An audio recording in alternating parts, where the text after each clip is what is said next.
할렐루야. 주의 이름을 찬양합니다. 이 선포된 말씀이 여러분 각 사람에게 꼭 필요한 은혜가 될 줄로 믿습니다. 오늘 말씀의 제목은 너를 먹이게 하리라 라는 제목입니다. 세상이 악하면 하나님의 뜻대로 산다는 것은 더욱 어려워집니다. 세상에 하나님의 심판이 임할 때 우리는 세상 밖에 있는 존재가 아니고 세상 안에 있는 존재이고, 그 세상에서 그 심판이 진행되는 동안에 이 사건이 하나님의 심판이라고 말해야 되는 그리스도인의 입장에서는 세상 사람들이 미움을 받을 수밖에 없습니다.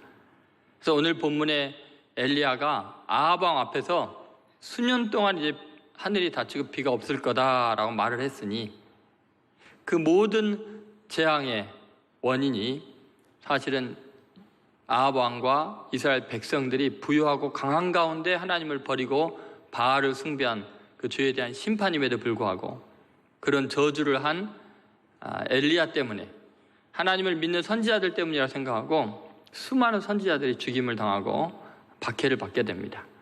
이 시대도 똑같습니다.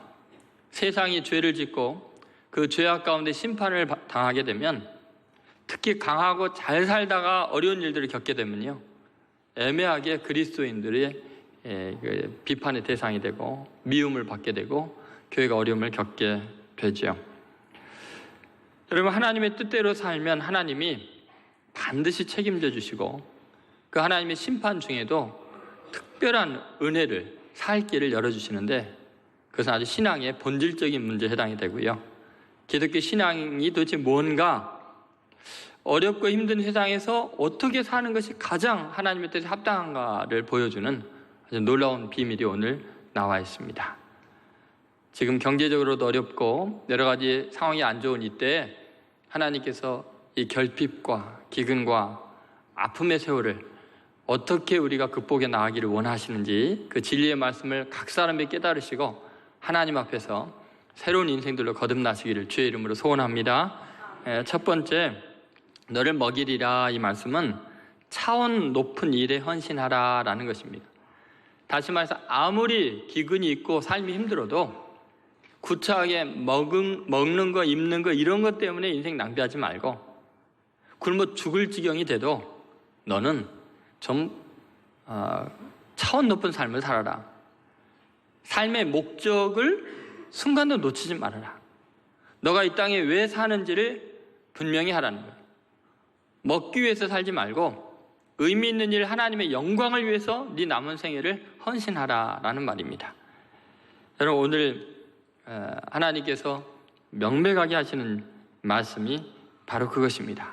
하나님의 말씀에 인생을 걸고 하나님의 뜻을 어떻게 하면 이 땅에 이룰 것인가가 우리의 인생의 목적이지, 굶어 죽을 형편이 되니까 비굴하게 세상에 짝하면서 얻어먹고 살 생각하지 말아라. 죽을지언정 너 인생의 목표를 향해서 기상과 이상이 있는, 비전이 있는 인생을 끝까지 살도록 해라. 몸이 아프다고, 사업이 어렵다고, 사람들이 버림받는다고 너 꿈 잃어버리면 안 된다. 여전히 기상을 가져라는 것입니다. 여러분, 사실 바알과 아세라를 숭배하는 아합 왕 앞에서 수년 동안 기근이 없으리라, 기근이 있겠다, 비가 내리지 않겠다, 이렇게 말하는 건요, 이건 죽기로 작정한 거랑 마찬가지예요. 왜요? 바알이 주로 하는 일이 비를 내리는 일이거든요. 풍요의 신이거든요. 그런데 아합 왕이 여호와 하나님을 버리고 바알 숭배를 국교로 정해놓고 아주 하나님 믿는 사람 잡아 죽이는 그때, 이제 수년 동안 비가 내리지 않을 거다라고 선언을 해버리면 이건 바알을 대적하는 게 되고요, 아합 왕을 정면 이제 대적하는 상태가 돼버리니까요. 만약에 하나님의 뜻대로 그런 말을 선포하면 그 어려운 시절에 이제 살 길이 없어지는 겁니다. 이스라엘 지경에 누가 엘리야 편을 들겠어요? 근데 엘리야는요, 먹고 사는 문제가 중요한 게 아니고 그 사회에서 버림을 받을지라도 진리를 외쳐야 됐고, 하나님의 말씀을 전해야 됐고, 하나님의 뜻을 이루는 것이 인생의 의미이지, 아합에게 아부하면서 얻어먹고 사는 거, 먹고 사는 문제, 그게 중요한 게 아니에요. 죽으면 죽을지라도 내가 이 땅에 태어난 것은 하나님의 뜻을 이루기 위해서 태어난 거지, 살아가는 거지, 내가 목숨 부지하기 위해서 비굴하게 인생의 목표를 놓치지 않겠다는, 하나님 포기하지 않겠다는 거죠. 여러분, 하나님께서 그렇게 하나님의 말씀 인생을 거니까 4절에 분명하게 4절에서 엘리야를 향해서 이야기를 하시는 말씀이 있습니다. 그건 뭐냐면 너를 먹이게 하리라 이렇게 이야기하죠. 4절 한번 같이 읽어보겠습니다. 그 시냇물을 마시라. 내가 까마귀들에게 명령하여 거기서 너를 먹이게 하리라. 여러분, 내가 하나님의 의를 위해서 살면 먹는 문제는 내가 해결해 주겠다라는 말이죠. 근데 어떻게 하나님이 해결하겠어요? 이스라엘 사람 중에 누구도 도울 사람이 없는데, 그리고 그 전체가 가뭄이 들어서 살 길이 없는데, 그런데 걱정하지 말라는 거예요. 까마귀들을 통해서 고기와 떡을 공급해 주겠다는 거예요. 먹이게 하겠다. 여러분, 왜 하필이면 까마귀를 통해서라고 하나님 이야기하실까요? 그래서 하나님께서요, 책임지기로 결정하시면 어떤 수단을 통해서라도 다 해결해 준다는 거예요. 무슨 말이냐면요, 구약 성경과 신약 성경에 가장 시대가 어려우면 먹고 살기 힘든, 또 특히 가뭄이나 이런 게 들면 먹고 살기 힘든 동물이 까마귀 새끼인가 봐요. 그래서 성경에 까마귀 이야기가 자주 나옵니다. 예를 들어서 욥기 38편 41절에 보면 이런 말씀이 있습니다. 같이 읽겠습니다. 까마귀 새끼가 하나님을 향하여 부르짖으며 먹을 것이 없어서 허우적거릴 때 그것을 위하여 먹이를 마련하는 이가 누구냐? 누구예요? 하나님이시겠죠. 그런데 여러분, 그 많은 날짐승 들짐승이 있는데 하필이면 왜 하나님이 까마귀 새끼가 하나님을 향하여 울부짖는다 했을까요? 그러니까 까마귀는 정말 살기가 힘든 동물인가 봐요. 먹고 살기가. 그 다음에 시편 147편 9절에도요 이렇게 나옵니다. 한번 같이 읽어보겠습니다. 들짐승과 우는 까마귀 새끼에게 먹을 것을 주시는도다. 여기 보면요, 들짐승과 그 다음에 우는 까마귀 새끼 언밸런스잖아요. 들짐승과 있으면 날짐승과 뭐 이래야 돼. 육축과 이러든지 뭐 가축과 그러든지. 근데 들짐승과 새들이라고 하지도 않고 우는 까마귀 새끼에게. 그러니까 결국은 날짐승 중에서 가장 먹고 살기 힘든 게 까마귀 새끼인가 봐요. 그러면 여러분, 그 기근 때 제일 힘든, 가장 힘이 없는 까마귀를 통해서 너 먹일 수 있다는 거예요. 까마귀도 먹고 살기 힘든데. 물론 이제 이단들은요 이거 갖고 별짓을 다 하죠. 까마귀가 레위기에 보면 이제 부정한 새거든요. 그래서 인간이 먹어서는 안 되는 새예요. 그리고 또 까마귀가 어디서 고기와 떡이 나왔겠느냐, 이거 제사, 바알신에게 제사 지내는 그곳 물어다가 준 거다. 그러면 어때요? 제사 지내는 음식이면 어때요? 우리 하나님이 다 만드신 건데. 이 기독교인들이 그런데 그 유혹당하고 그 뭐 대단한 발견을 한 것처럼 그렇게 시시하게 흔들리지 마세요. 여러분, 이 까마귀가 등장하는 이유는 가장 미천한 미물을 통해서도 너 먹여줄 수 있다. 무에서 유를 창조하는 하나님이 너 하나 못 먹겠냐? 내가 너 먹는 건 해결할 테니까, 너 목숨 부지해줄 테니까 너는 먹을 것 때문에 고민하지 말고, 너 기상을 꺾지 말고, 너의 형편이 어떻든 하나님의 나라와 영광을 위해서 이 기근 시에도 외칠 거 외치고 당당하게 살아라는 거예요. 먹을 건 내가 책임지겠다는 거죠. 여러분, 예수님께서 늘 하시는 말씀이 그런 겁니다. 며칠 굶주려가지고 배고파서 허덕거리는 무리들이 예수님 앞에 설교 듣고 있는데, 설교하시는 동안에 꼬르륵 소리가 여기서 나는데 예수님 뭐라는 줄 아세요? 너희는 먼저 그의 나라와 의를 구하라. 그리하면 이 모든 걸 너에게 더하시리. 들에 피는 백합화를 봐라, 하나님이 삐시지 않냐? 하늘을 나는 새를 봐라, 하나님이 먹이시지 않느냐? 하물며 너희일까 보냐? 너에게 무엇이 있어야 될 걸 다 하시느니라. 그러니까 너희는 내일 일을 염려하지 마라. 너희는 하나님의 나라와 의를 구하는 인간이다. 아무리 굶주려도 너희가 이렇게 시달리고 세파에 어려워도 너는 하나님의 영광을 위한 존재들이, 하나님의 말씀을 이 땅에 실현하는 소중한 존재들이지, 먹을 것 때문에 비참하게 자존심 잃고 아부하면서 세상 죄악 가운데 타협하지 말라는 거예요. 내가 너를 먹이게 하리라, 주님이 말씀하십니다. 그래서 마태복음 6장 31절부터 34절에 보면요, 예수님께서 분명하게 이렇게 말씀하십니다. 같이 읽겠습니다. 그러므로 염려하여 이르기를 무엇을 먹을까, 무엇을 마실까, 무엇을 입을까 하지 말라. 이는 다 이방인들이 구하는 것이라. 너희 하늘 아버지께서 이 모든 것이 너희에게 있어야 할 줄을 아시느니라. 그런데 너희는 먼저 그의 나라와 그의 의를 구하라. 그리하면 이 모든 것을 너희에게 더하시리라. 그러므로 내일 일을 위하여 염려하지 말라. 내일 일은 내일 염려할 것이요 한날의 괴로움은 그날로 족하니라. 여러분, 뭔 입을까? 내일은 어떻게 살까? 이런 걱정하지 말라는 거예요. 너희는 먼저 그의 나라와 의를 구하라고 말하는 그 대상이 누구냐? 지금부터 2000년 전에 로마의 식민지 살해하면서 곡식 갖고는 다 수탈을 당하는 너무너무나 비참한 지경에 있는 사람들이 하신 말씀이에요. 지금 먹을 것이 없어서 굶어 죽어가는 사람들이 수없이 속출하는 그러한 때에 우리나라 일제시대 때 전부 다 강제 수탈해갔죠. 저희 할아버님도 만약에 해방이 조금만 늦게 됐으면 굶어서 돌아가실 뻔했대요. 완전히 뭐 뼈하고 가죽이 그냥 붙어 있을 정도로 못 드셔서 먹을 게 없어가지고. 여러분, 그러한 때라면 사람이 비굴해지기 쉽거든요. 여러분, 사업이 어려워지고 인간관계가 힘들어지고 경제적으로 타격을 크게 입으면요 인생의 꿈을 잃어버리거든요. 내가 얼마나 귀중한 하나님의 존재인지, 이 나라와 민족을 위해서 어떠한 삶을 살아야 될지 그 기상을 잃어버리거든요. 니네는 그러면 안 된다. 차라리 죽으면 죽을지언정 너 인생의 목표를 잃지 말아라. 경제적으로 어렵다고 그렇게 비굴해지지 말아라. 어떻게든지 내가 너를 먹이게 하겠다라고 말씀하시죠. 그것은 다 이방인들이 구하는 거다. 먹을 것 구하는 거, 입을 것 구하는 거, 어떻게 하면 떵떵거리고 이 세상에서 잘 사는 거, 그게 중요한 거죠. 너희 하늘 아버지께서 이 모든 것 다 너에게 있어야 할 줄을 아신다. 그러니까 너희는 먹을 것 구하는 유치한 인생 되지 말고 하나님 나라와 의를 구하라는 거예요. 여러분, 그 식민지에 보잘것없는 꾀지하던 사람들, 하루하루 먹고 살려고 동냥하고 다니는 사람들에게 주님이 너 인생 그렇게 살면 안 된다는 거예요. 여러분, 돈 때문에, 내 생존 때문에 그렇게 초라하게 살지 마세요. 그리스도인은 여전히 하나님의 영광을 위해서 아무리 핍박을 받고 멸시를 받아도 없어도 하나님 말씀대로 사는 사람들이에요. 여러분, 하나님께서 지금 내가 너를 먹이게 하리라 이 말씀은 뭐냐면 이런 말이죠. 너는 차원 높은 삶을 살고 먹을 것 때문에, 입을 것 때문에 고민하지 말고 그건 내가 알아서 할게. 여러분, 자녀들 키우면서 여러분 세대에는 어떠셨어요? 내가 뼈 빠지게 일하고 노동을 해서라도 막노동해서 너 학비 대주고 너 먹여줄 테니까 너는 공부 열심히 해라. 너는 나처럼 살면 안 되고 훌륭하게 되라. 여러분, 그러시지 않았어요? 하나님의 마음이 그거예요.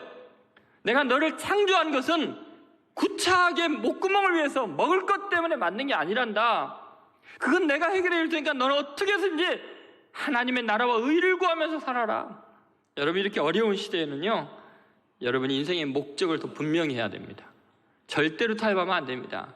힘들수록 더 말씀대로 살고요, 어려움을 겪으면 겪을수록 목숨을 걸고 말씀을 외치고요, 나는 그리스도인이다, 나는 하나님의 자녀다, 나는 그렇게 죄악에 타협할 수 없다, 돈 때문에 비굴해질 수도 없다, 나는 하나님의 말씀대로 산다.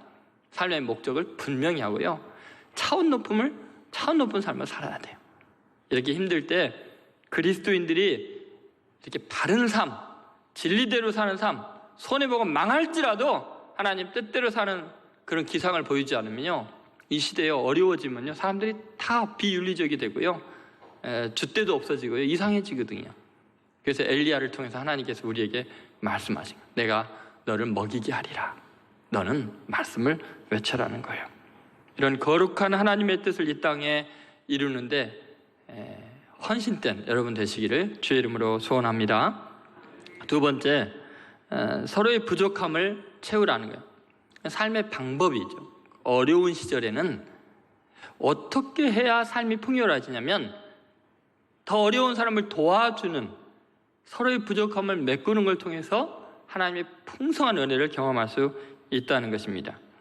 세상은 어려울수록요 이기적이 되거든요. 근데 그러면 더 어려워집니다. 자기 생각만 하고 자기 살 길만 찾으면요 다 망하게 됩니다. 근데 어려운 순간에요 서로 도우려고 하고 나보다 남을 생각하면요 놀랍게 기적이 일어나고요, 그 문제들이 다 해결되는 역사들이 일어나게 됩니다. 하나님께서는 오늘 우리에게 그 말씀을 하시는 거예요. 물질적인 어려움과 기근 속에서 서로 도움으로 관계가 새롭게 형성이 되고 사랑을 창조하는 위대한 역사를 이루라. 이 기근을 헛되이 낭비하지 말고 이 기근 때문에 모르는 사람을 알게 되고 어려운 사람 도와줌으로 인생을 풍요롭게 만들고 사랑의 사회로 만들라. 이것이 주님께서 내가 너를 먹이게 하리라 이런 말. 아무 관계가 없는 사람이 너를 먹일 것이고 너도 그 사람을 도와주면서 새로운 관계가 형성되게 하겠다는 거예요. 하늘에서 그냥 떨어뜨리면 되지 왜 내가 너를 먹이게 하리라 그러셨겠냐는 거예요. 거기에는 굉장히 중요한 의미가 있습니다. 여러분, 사르밧 과부와 디셉 사람 엘리야는 아무런 관계가 없는 사람이에요. 더구나 이들은 만날 수야 만날 수 없는 사람들입니다. 왜냐하면 이 엘리야는 하나님을 믿는 이스라엘 사람 아니에요. 선지자 아닙니까? 근데 이 사르밧 과부는 시돈 땅에 거하는 사람이에요. 시돈과 두로의 주신이 바알이었고, 지난번에 이야기했지만 이세벨의 아버지인 엣바알이 바알의 제사장인데 구테타를 일으켜갖고 바알 왕국을 고대 근동에 건축하려고 아주 작정을 한 사람이잖아요. 근데 바로 그 지역에서 바알을 숭배하는 여자였어요. 더구나 과부예요. 이방인이에요. 도저히 엘리야하고 만날 수가 없는 사람이에요. 그런데요, 기근이 임하니까 사방이 다 굶어 죽게 되니까요, 방법이 없어요. 결국은 엘리야의 절박한 굶주림이요, 그 사르밧까지 찾아가게 만든, 하나님께서 명령을 하셨지만, 그래서 엘리야가요 이제 사르밧으로 가서 그 과부를 만나가지고요, 조심스럽습니다. 전부 다 이방인인데다가 전혀 다른 종교적인 배경에 잘못하면 이게 늙은 엘리야가 여자한테 맞아 죽을 수도 있잖아요. 그래서 이렇게 이야기해요. 물 좀 줄 수 있습니까? 이렇게 이야기. 눈치를 보는 거죠. 그랬더니 그녀가요, 그 기근 중인데도 예, 물 떠올게요 하고서 물 뜨러 가는 거예요. 그러니까는 야, 저 여자가 사랑이 많은가 보다. 나를 불쌍히 여기는다 하고서 그러면 밥도 좀 주실래요? 떡도 달라 그런 거예요. 왜냐면 물 달라 그랬다가 성경에 혼난 사람들이 되게 많거든요. 그러니까 예수님도 한번 이제 그 수가성에서 한번 당했거든요. 근데 여러분, 엘리야가 자존심이 있죠. 이방 땅에 가서 그 여자에게 가서 그것도 과부한테 가서 물 좀 달라 그러고 밥 얻어먹고 동냥할 형편이에요. 근데요, 굶어 죽을 지경이 되니까요, 하나님이 시키는 대로 하는 거예요. 그래서 가서 물 좀 달라 그랬다가 밥 좀 주면 안 될까요? 이렇게 해가지고 이제 만나게 되는 거죠. 여러분, 복음을 전파하고 하나님의 일을 한다는 사람들에게는 사연들이 많고요, 아픔들이 많아요. 복음을 전하지 않을 수가 없고 하나님 명령한 대로 가지 않을 수가 없는 결핍과 궁핍과 힘겨운 삶이 있었기 때문에 목숨을 걸 수밖에 없어요. 그런 경우들이 참 많습니다. 엘리야는 사실 하나님의 명령을 따라 그렇게 사렙다 과부에게 갔다고 칩시다. 그것도 참 놀라운 일이지만 이 사르밧 과부의 반응은 더 놀랍죠. 낯선 할아버지가 와서, 그것도 가만히 보니까 나중에 알고 보니까 거지인 줄 알았더니 여호와 하나님을 섬기는 선지자인데 바알을 숭배하는 자기에게 이렇게 와서 요구를 하는데, 더 심각한 것은 마지막 한 줌의 딱 가루와 기름 몇 방울밖에 없습니다. 그리고 내가 아들과 함께 이거 먹고 이제 곧 죽을 겁니다. 이 정도로 심각한 이제 상태를 이야기를 했는데, 그러면 아이고 죄송합니다, 제가 다른 데 가볼게요 그래야 될 텐데, 그건 나한테 먼저 해서 먹여라 이렇게 이야기를 하면요, 사람 속이 뒤집어지죠. 뭐 이런 인간이 있어 그래야 되는데, 신기하게 그녀가요 완전히 다른 태도를 보입니다. 너무 불쌍해. 자기도 굶주려서 고생하는데 저 할아버지는 얼마나 불쌍한가. 내가 바알을 그렇게 숭배했는데 풍요의 신이 이럴 수가 있는가.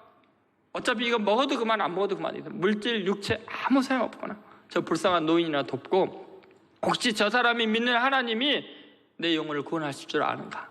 마지막 바울은 못 구원하는데 내 하나님께 한번 의지해 봐야겠다. 그리고서 마지막 남은 한 가지로 자기 믿음을 표현한 거죠.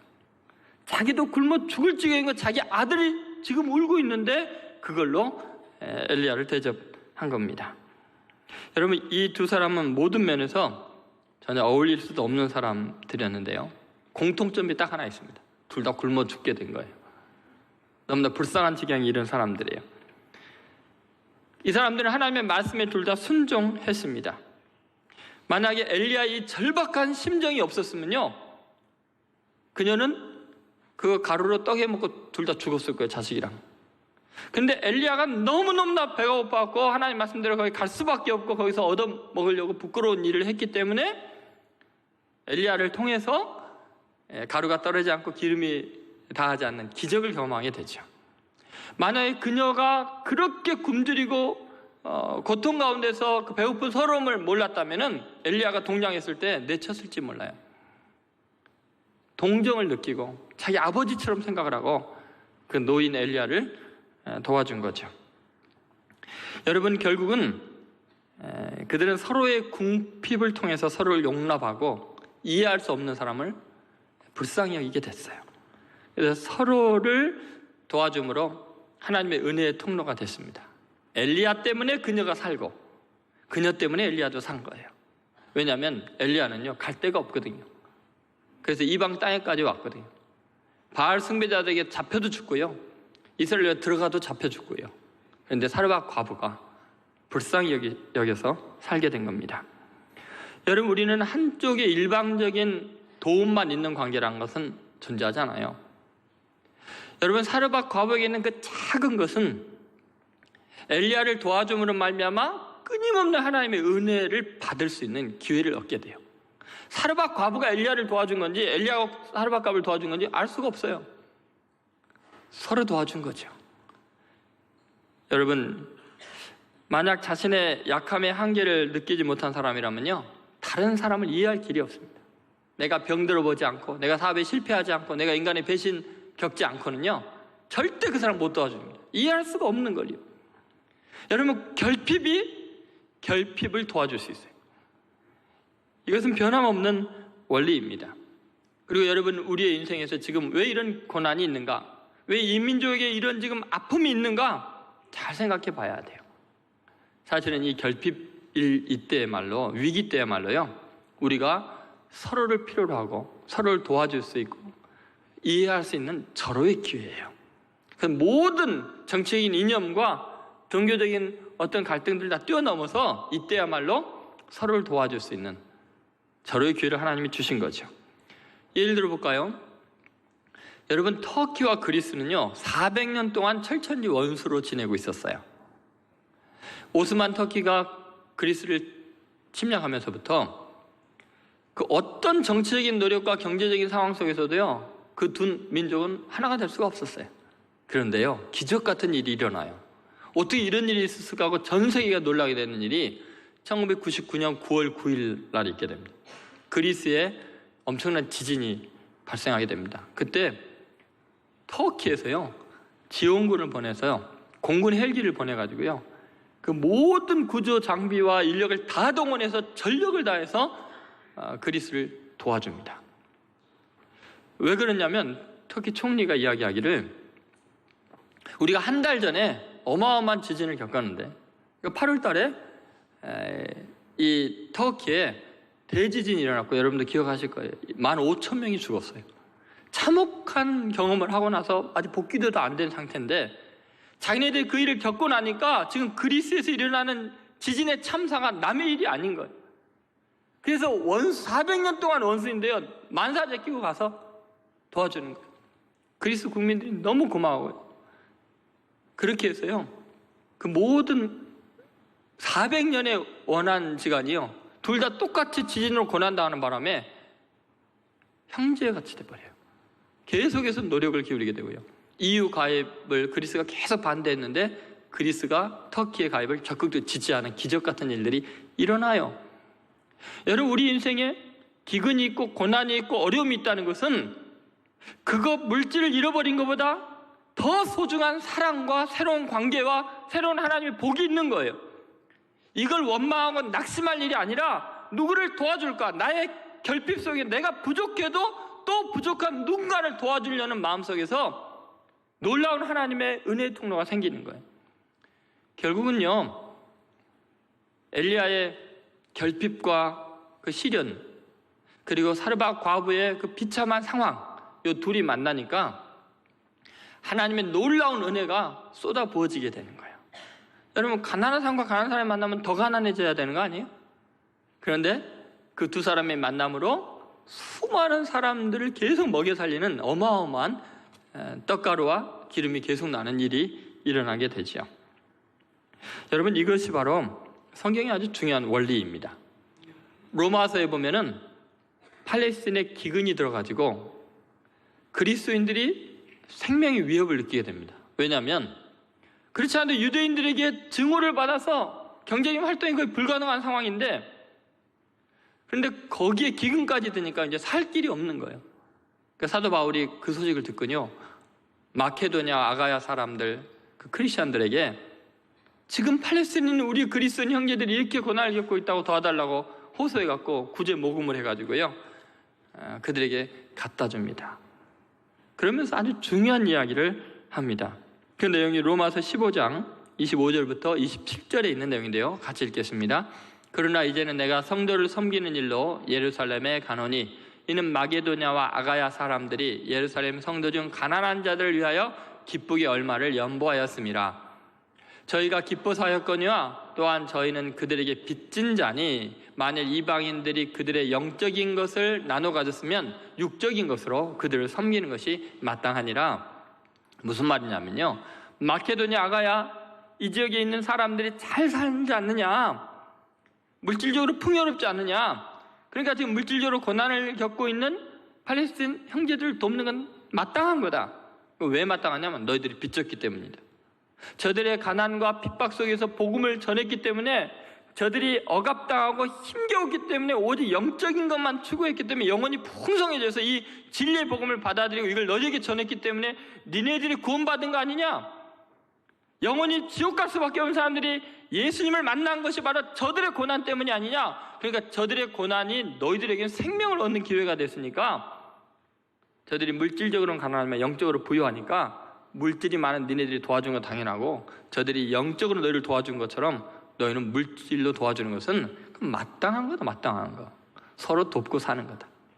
우리의 결핍이 그 누군가에게는 굉장히 중요한 영적인 힘이 될 수도 있습니다. 여러분, 이것이 하나님이 만든 세상입니다. 여러분, 이 영적인 셈법은 완전히 다르다는 거예요. 보세요. 가난한 엘리야, 더 가난한 사르밧과부, 둘이 만나면 마이너스와 마이너스 만나면 엄청난 마이너스가 돼야 되잖아요. 더 가난하고 더 먹고 살기 힘들어져야 되잖아요. 그렇죠? 그런데 여러분, 마이너스 더하기 마이너스는 마이너스지만 마이너스 곱하기 마이너스는 뭐예요? 플러스가 돼요. 그것도 숫자가 어마어마하게 늘어나 버려요. 여러분, 하나님의 나라는 그런 거예요. 더하기가 아니라 곱하기예요. 곱하기. 여러분, 가난하고 힘겨운 사람들이 만나서 하나님의 뜻대로 순종하기만 하면 놀라운 기적이 일어나는 거예요. 그래서 사실은 여러분, 우리는 내가 가장 어렵고 힘든 상황이 누군가를 도울 수 있는 기회이고, 또 어렵고 힘든 사람을 도우면서 우리는 하나님의 은혜의 통로로 쓰임받아요. 나 먹고 살기도 힘든데 무슨 말입니까? 천만의 말씀. 그래야 삽니다. 그래야 이 민족이 함께 살 수 있어요. 여러분, 우리는 나의 연약함과 가난함 때문에 하나님이 나를 사용할 수 없다고 생각하지 마세요. 있는 모습 그대로, 도울 수 있는 만큼 그대로 헌신하고 도우면요, 하나님의 은혜의 통로로 위대하게 쓰임받을 줄로 믿습니다.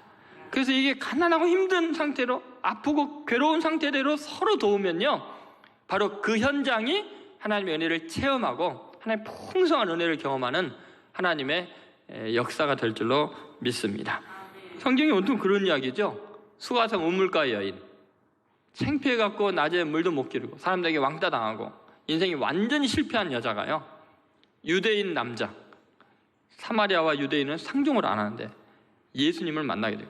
예수님은요, 사람들에게 그렇게 핍박을 받고 쫓겨다니면서 뭐 재산도 없으시니까 마실 물도 없고 먹을 것도 별로 없어가지고 제자들한테 동냥하러 마을로 보내놓고 그냥 너무 힘이 없어서 앉아 계시다가 그 여자가 물을 길러 가는 거 없어, 나 물 좀 달라고, 마실 물 좀 달라고.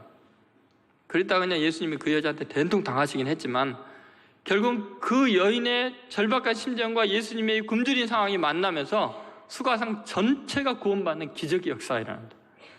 선교 역사의 가장 위대한 기념비적인 일이 그렇게 진행이 되는 겁니다.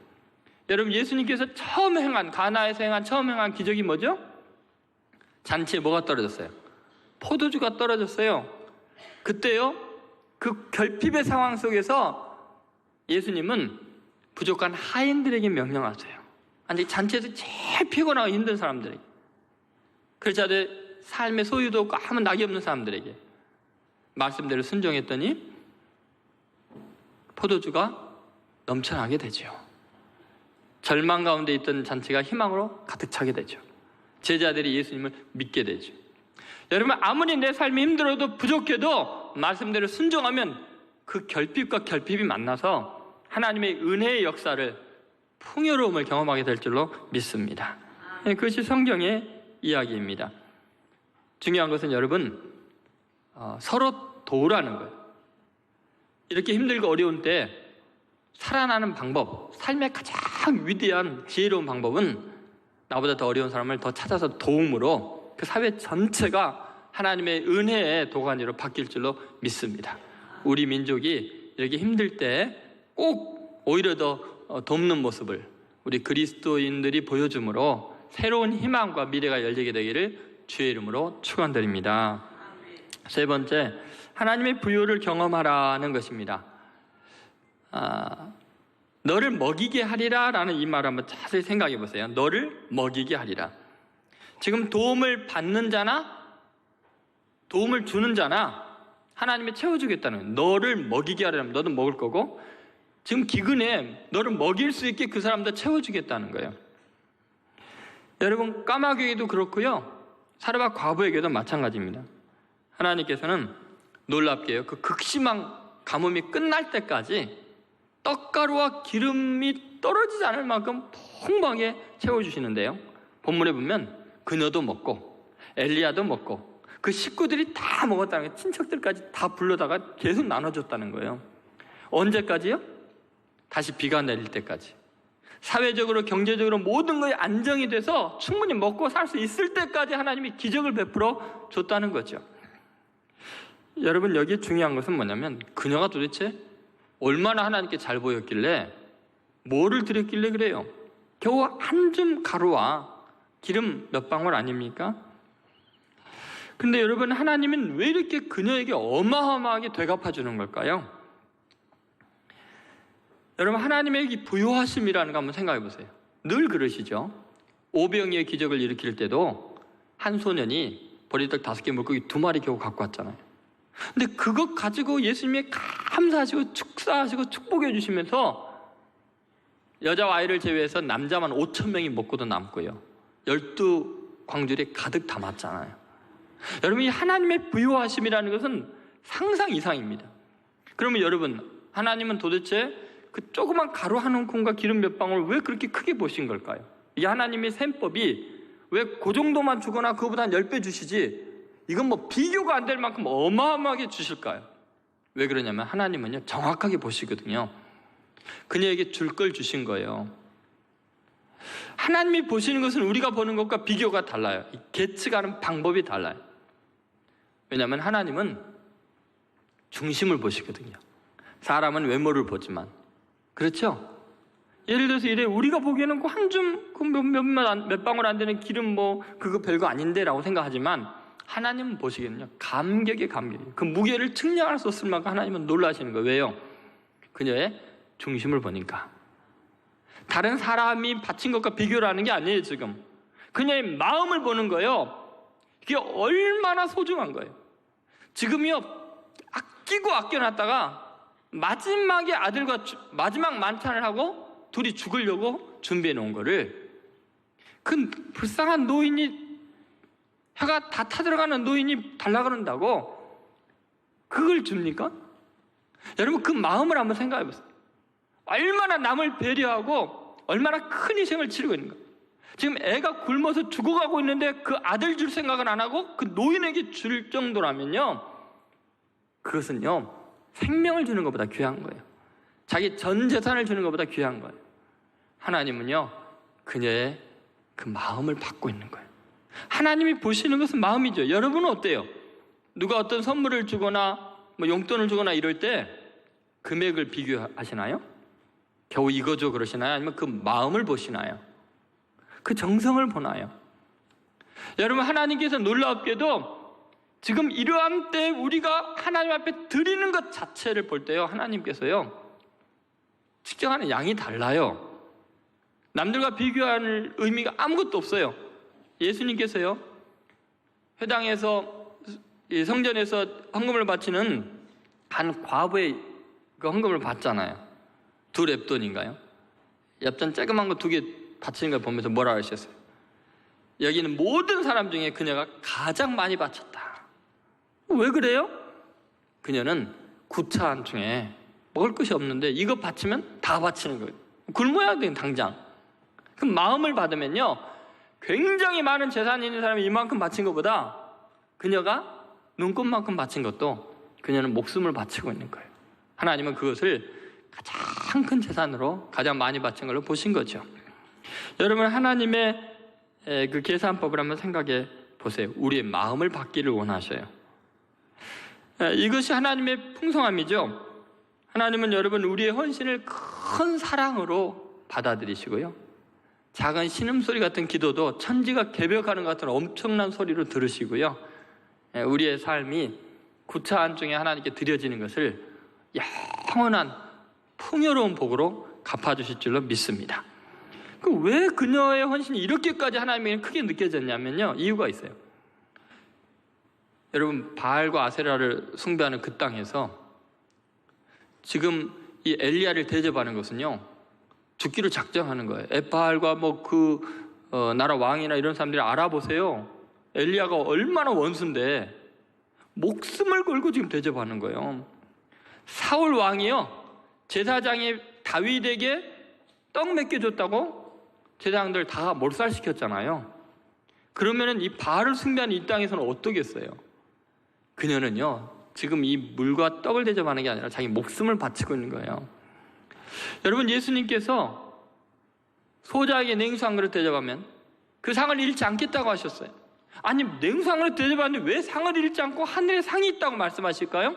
그 소자가요 저는 문맥을 잘 보면은 작은 자나 가난한 자를 단순하게 의미하는 게 아니에요. 그 당시에 소자는 가장 미천한 사람은 누구냐면 예수님을 믿고 복음을 전하는 순례 전도자들이었어요. 유대교에서 예수 믿는 사람을 잡아 죽이고 출교하고 그러한 때에 복음을 전한다는 것은 생사를 거는 일이었어요. 삶의 기반이 다 빼앗긴 상태였어요. 그들에게 냉수를 대접하면요 너도 한패다 해서 바로 잡혀가서 출교당할 판이에요. 소경이 눈을 떴는데 그 부모가 유대인들이 너 자식이 어떻게 눈을 떴냐 했더니 나 모른다 하고 부인할 정도로 예수님 믿는 것 자체가 두려운 시절이었어요. 그러니까 여러분, 복음을 증거하는 이 사람을 위해서 냉수 한 그릇 대접하는 것은 자기가 출교당할 각오를 하고 냉수를 대접하는 거예요. 사르밧 과부가 엘리야를 대접하는 것은 죽을 각오를 하고 있는 거예요. 여러분, 그것을 하나님이 그대로 받아주시는 것이죠.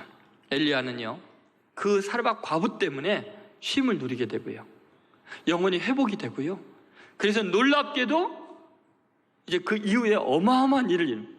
바알과 아세라 상을 다 쓰러뜨리고 선자들 다 죽이고 종교 개혁을 일으키게 되고 3년 6개월 후에 비를 내리게 하는 기적 같은 일들을 이루는 거죠. 여러분, 이 세상은 하나님의 주권 안에 있습니다. 고난이 있고 기근이 있고 전염병이 돌고 어려움을 겪어도 그것을 통해서 그리스도인들은 놀라운 신앙 고백을 하면서 승리할 수 있는 줄로 믿습니다. 그러니까 여러분, 기회를 놓치면 안 돼요. 인생의 목적을 흐트러뜨려서는 안 돼요. 서로 도우면서 원수까지 사랑으로 하나가 될 수 있는 절호의 기회 놓쳐서는 안 되죠. 하나님이 주신 놀라운 은혜의 기회가 이 민족에게 지금 펼쳐지고 있는 거죠. 더구나 하나님께서는 우리의 작은 헌신을 이제 어마어마한 복으로 주기를 원하시죠. 이럴 때야말로 여러분 정신 바짝 차리고 기회를 놓치지 않아야 돼요. 노르웨이 철학자인 나에스가 심층 생태학이라는 말을 했어요. 이게 뭐냐면 기존에는 각각 사물들이나 자연들이 쌓여져 있는 걸로 생각하는데 그게 아니고 전부 다 연결이 돼 있어서 하나도 영향력을 끼치지 않는 것이 없다는 거예요. 여러분, 지금 메르스나 지금 가뭄이나 이런 모든 어려운 상황들이요 절대로 이유 없이 이루어지지 않아요. 하나님의 영적인 섭리 가운데서요 그리스도인들 정신 바짝 차리고 이 말씀의 원리대로 순종해서 헌신한다면 절호의 기회가 올 줄로 믿습니다. 여러분 꼭 이 위기의 시기에 하나님의 은혜를 경험하고 승리하는 여러분 되시기를 주의 이름으로 축원드립니다.